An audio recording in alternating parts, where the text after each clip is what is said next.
Hey, it's Grahame from Data Transmission, and today on the big question, I welcome Vangelis Kostoxenakis. Apologies for the pronunciation.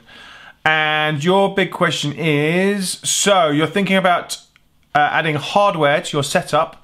Where would your starting point be?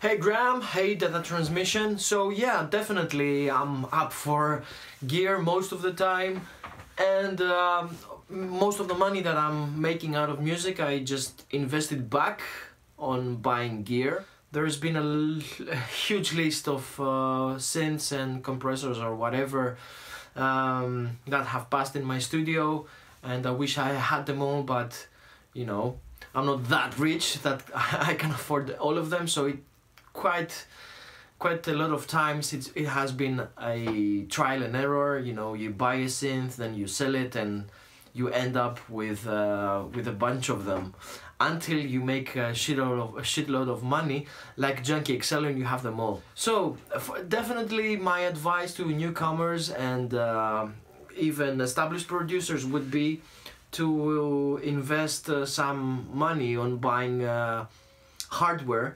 I think hardware has a soul, and that you cannot find in you know, in the digital synths, VSTs or whatever.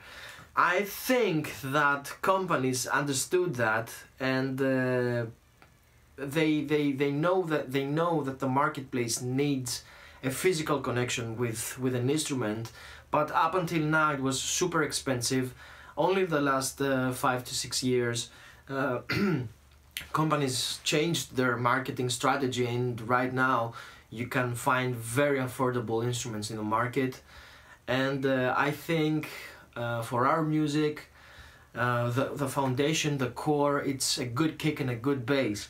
So my advice would be, just for for your first hardware, let's say, I'd suggest you buy a monosynth, a good monosynth that with a powerful filter that can self-oscillate, so you can make both your own kicks, your own custom kicks, and your basses. So yeah, that's for me. I'm not gonna mention which kind of instruments. There is a plethora of synths that you can check out. There are really affordable ones to super expensive. The range is is wide.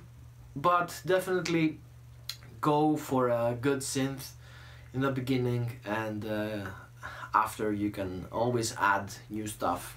Thanks.